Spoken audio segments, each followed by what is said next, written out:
এটা ঠিক? কারো ক্ষতি করা কি ঠিক বলেন ভাই?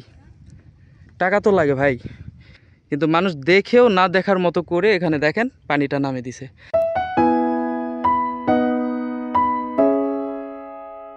এগুলা রাস্তাতে হাঁটা খুবই ডিফিকাল্ট। যদিও আমি এখন ক্যামেরার দিকে চাই থেকে হাঁটতেছি, আমি কোথায় পা দিচ্ছি সেটা দেখাও যাচ্ছে না ঠিক মতো। এইভাবেই চলতেছি। মূলত এই পাড়া এই পাড়া মূলত বলে মণ্ডল পাড়া, আর আমি যে দিক থেকে আসলাম ওইটা দেওয়ান পাড়া বলে। তো আমাদের গ্রামটা বিশাল বড়। এই গ্রামে প্রচুর মানে 8-10টা গ্রামের মতো না, আমাদের গ্রাম প্রায় অনেক বিশাল বড়। অনেকে গ্রাম হয় না যে ছোট ছোট গ্রাম মিলে একটা গ্রামে পরিণত হয়, যেমন আমার নানার বাড়ির গ্রাম ওই রকম অনেকগুলা গ্রাম মিলে একটা গ্রাম। কিন্তু আমাদের গ্রাম একটাই, কিন্তু অনেক বিশাল। আপনারা দেখতেছেন হয়তো আমি হাঁপাচ্ছি, কাদার মধ্যে হাঁটার কারণে এই অবস্থা। আমি সামনে আরও দেখাই আপনাদের। ওয়েদার খুবই ভালো এদিককার। ওই যে দেখতে পাচ্ছেন দূরে ওইটাই মূলত বিল। তো আমরা ওই দিকে যাবো না, আমরা যাবো এইদিকে। এদিকে দেখানোর মতো আছে কিছু, চলেন। আমি মাঝে মাঝে যখন একা থাকি বা ভালো লাগে না তখন আমি এদিকে আসি আর কি। কিন্তু শীতের সময় বিশেষ করে ঘুরতে অনেক মজা লাগে। এই গরমের সময় এদিকে ঘোরা প্রচুর গরম, ধানের জমির যে পরিমাণে গরম আবহাওয়া, এই গরম আবহাওয়ার মধ্যে চলা খুবই মুশকিল। মূলত এর রাস্তা অধিকাংশ নষ্ট হওয়ার পিছনে গরুর হাত। মানে গরুর কারণটাই কারণ গরু এত পরিমাণে পালে, তারা গরু পা চিকন হওয়ার কারণে আর ওজন বেশি হওয়ার কারণে যখন একটা জায়গায় পা দেয় সে জায়গায় গর্ত হয়ে যায়, তখন ওই জায়গাটা কাদায় পরিণত হয়। তো দেখতে পাচ্ছেন কত সুন্দর একটা জায়গা এটা। দেখেন সামনে কি অবস্থা, এই জায়গাতে কীভাবে পার হবে বলেন? মানে কিছু জায়গায় এগুলা মাটি দেয় যাতে উঁচা হয় আলটা, কিন্তু এই মানুষ গিয়ে এই জায়গাটা কাদা হয়ে যায়। আর বর্ষা থামতেছে না, এবার প্রচুর বর্ষা হচ্ছে। এই যে ডিপ বললাম না, ডিপের পানি মূলত এই দিক দিয়ে বের হয়। এই যে তালের গাছ, আমরা ছোটোবেলায় এদিকে প্রচুর তাল কুড়াইতে আসতাম, প্রচুর তাল পাওয়াও যায়। তাল পেকে একাই মাটির মধ্যে পড়ে থাকে, আমরা জাস্ট কুড়াই নিয়ে বাড়ির মধ্যে নিয়ে যায় জমায় রাখতাম। তো দেখার মতো পরিবেশ অনেক সুন্দর, সবুজ দেখতে পাবেন, কিন্তু একটাই সমস্যা, আশপাশে ধানের জমির কারণে অনেক গরম একটা বাতাস তৈরি হয়, যেটা খুবই গরম ফিল করে। এই যে দেখেন, চলেন আগে আমাদের জমি দেখাই আপনাদের। এই যে আজ থেকে 8-10 বছর আগে এখানে কিছু ছিল না, জাস্ট ধানের জমি ছিল। এর পরে এগুলা বাড়ি হয়েছে এখানে। ধানের জমি এখন কি অবস্থা হয়ে গেছে, এগুলা আলু চাষ হইতো, সরিষা সব চাষ হইতো, কিন্তু এখন আর এগুলা হয় না। এগুলো জাস্ট এরকম পড়ে থাকে। এগুলা মাটির বাড়ি, অধিকাংশ আমাদের এলাকায় সব মাটির বাড়ি। ফোনটা রাখছি খুবই কষ্ট করে, কোন দিকে নজর দিবাম বুঝতে পারতেছি না। আমি হাঁটবো নাকি রাস্তায় নজর দিব সেটা বুঝতে পারতেছি না। তাও দেখি আপনাদের দেখানোর জন্যে আমি মূলত এখানে চলে আসছি।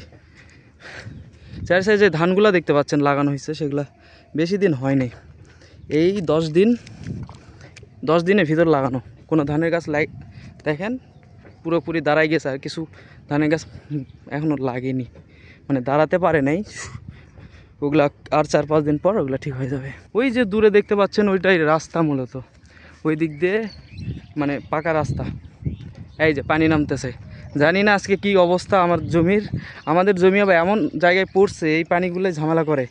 আমরা যদি কোনো ওষুধ দেই বা খাবার দেই, সেটা এই যে অন্য মানুষেরা জমির থেকে পানি এভাবে কেটে নামাই দেওয়ার ফলে আমাদের জমির উপরে যায়, পানিগুলা লোড তৈরি করে। আর যখন এরকম প্রেশার তৈরি হয় তখন পানিটা আমাদের জমির মধ্যে ঢুকতে শুরু করে। চলেন দেখেন, ওই যে সামনে যারা দেখতে পাচ্ছেন ওটাই আমাদের জমি। এটা ঠিক না, কারণ আমরা জমির মধ্যে কিছুদিন আগে ঘাস মারা ওষুধ দিছি। সো এই পানিটা ঢোকার কারণে পানিটা যে ওষুধটা ছিল সেটা বের হয়ে গেছে। এখন দেখেন এরকম যদি করে মানুষে, টাকা তো লাগে ভাই, ওষুধ কিন্তু তো টাকা লাগে। সেই বিনা অনুমতিতে বা কাউকে না বলে, যার জমি তার সাথে কথা না বলে পানি ছাড়ে দেওয়া ঠিক না, বা পানি দেওয়া ঠিক না। কারণ যে ওষুধটা থাকে সেই ওষুধটা পুরোটা ধুয়ে বের হয়ে যায়, আর ধুয়ে বের হয়ে গেলে একজন কৃষকের কি ক্ষতি, তার ওই ওষুধের টাকাটার লস, পুরাটাই লস।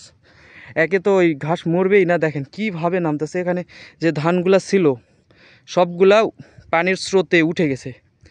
এটাও আমাদের জমি, এই ছোটোটা, এই যে এটা দেখতে পাচ্ছেন, এটাও এভাবে তুলে ফেলছে। মানে কাটে দিছে, আমাদের অনুমতিও নেয় নাই বা কিছুই করে নাই। দেখেন এখনও পানি নামতেছে।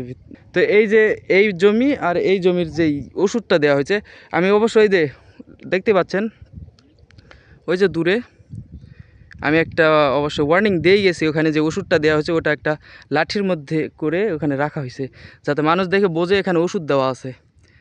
কিন্তু মানুষ দেখেও না দেখার মতো করে এখানে দেখেন পানিটা নামে দিছে। এটা ঠিক? কারো ক্ষতি করা কি ঠিক বলেন ভাই? এগুলো ঠিক না। তবে এই জমিটা একটু সেফ জায়গায় আছে, সো এটা পানির নামে নেই, এটা ঠিকঠাকই আছে। এটা যত সময় ঘাস ঠিকঠাক মরবে বা ওষুধটা কাজ করবে। তো চলেন আরেকটু যাই, চিকনালটা দিয়ে যাই। মানুষের উপর প্রচুর হিংসা করে ভাই। গ্রামের মানুষ খুবই মানে স্বার্থপর টাইপের হয়। আপনার ভালো কিছু কেউ সহ্য করবে না, আপনার ভালো দেখলে সে আপনার ক্ষতি করবে। এটা আমার খুব বাজে লাগে। শহরের মানুষের একটাই ভালো দিক কি, কেউ ঝগড়া লাগুক বা সমস্যা হোক কেউ কারো বাড়িতে যাবে না।